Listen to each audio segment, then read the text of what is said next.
Welcome to this BTW Update. I'm John Luck. The Bridgewater Town Council held its first meeting in the newly renovated Academy building last night, and while there's still some items remaining on the to-do list, the councilors are pretty happy with the results. Our new digs. I've been waiting a long time for this to happen, and I just want to thank everybody involved to start the meeting in putting this building together and all the work and effort that went into this. And we'll talk about that later too, but this being our first council meeting in this new form of government that's been around for over 5 or 6 years now. We finally have a permanent home for us as we move forward in the days and years ahead. So I want to welcome everybody. It's actually the second meeting in this building, and I think it's amazing that we made it through the progress and process, and it turned out really nice. I remember visiting my grandfather, who lived just across the street, and I think this particular room used to be used for early town meetings. And I tend to remember, and it may be foggy, but the windows being open and people shouting, which was typical of town meeting. But I'm very happy that we're meeting in this space, so that's awesome. Beautiful. I was one of those people who said, "What are they doing?" But now that I've seen it, I'm a believer. During the meeting, Bridgewater State students presented the council with the results on a survey regarding the town's new plastic bag ordinance.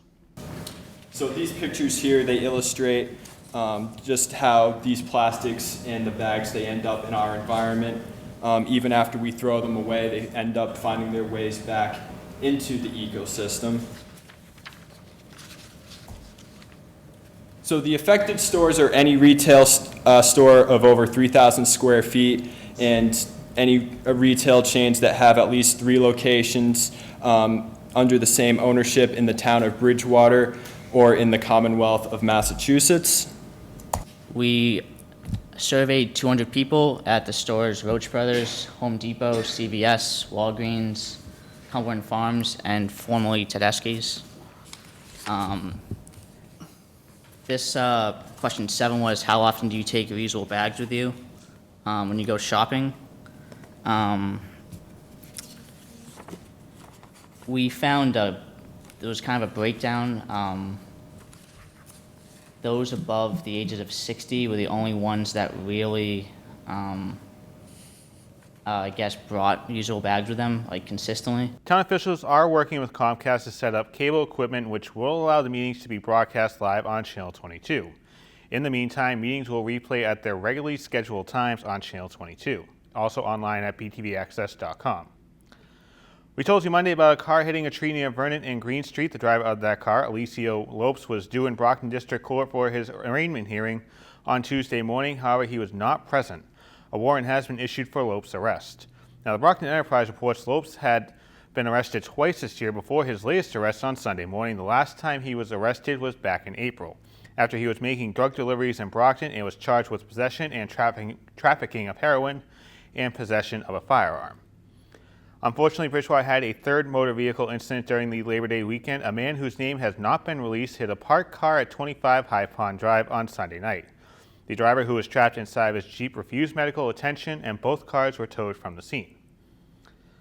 A reminder that tomorrow is a state primary, which will take place at Bridgewater Middle School in the gymnasium from 7 a.m. to 8 p.m. And Secretary of the Commonwealth, William Galvin, is expecting a small turnout between 8 and 10%. Now, this is down from other primaries, which can have a turnout as high as 40%. Galvin says, quote, "The interest here and nationally is on the presidential campaign, and that's absorbing everyone's political attention," end quote. There are no contested elections on the Bridgewater ballots this year.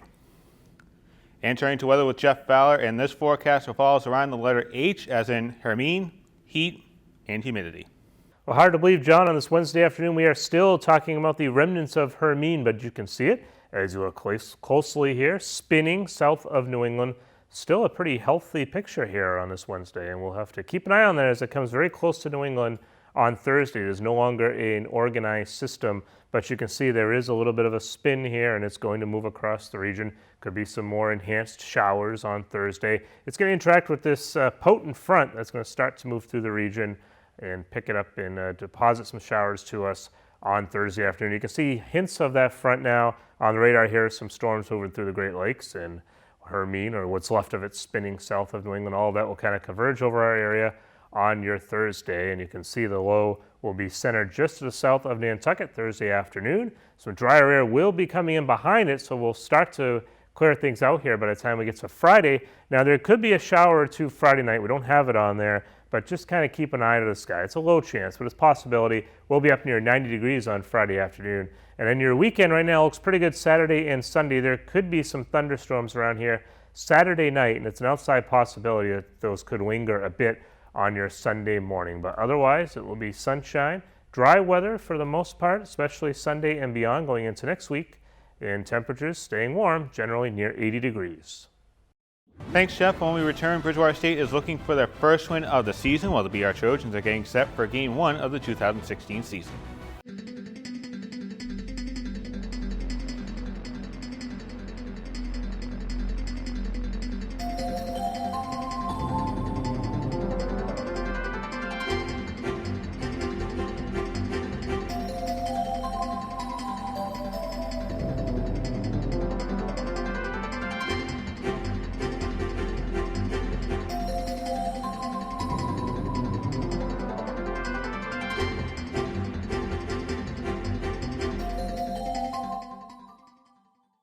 The BSU Bears look for win number 1 against Keene College, and some keys for the Bears in their final non-conference matchup of the season include taking advantage of the Keene roster.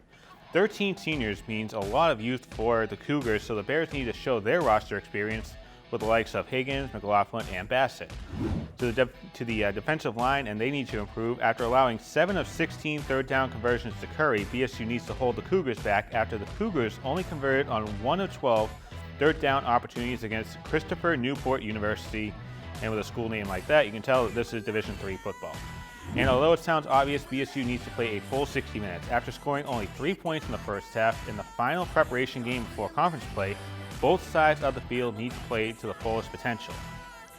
And the BR Trojans are set to play the Duxbury Dragons on Friday night at 7 p.m. and the Trojans look for revenge after last year's shootout 35-27 loss. And with quarterback Bobby Mamerin returning for the Dragons, the defense will need to be on its toes as the Duxbury QB is only 30 touchdowns away from Troy Flutie's record 112 high school touchdowns. And of course, the elephant in the room on game day will be the Trojans, who will be without head coach Dan Bjorn for the first time in a long time, as the coach will be serving a 1-game suspension. And BTV will have coverage of both games as BSU takes on the aforementioned Cougars from Keene College in New Jersey, and the Trojans will take on Duxbury. Both games are available on BTV over the next week, and anywhere, anytime online in high definition at btvaccess.com. And that's all for this update. I'm John Luck. Thanks for watching.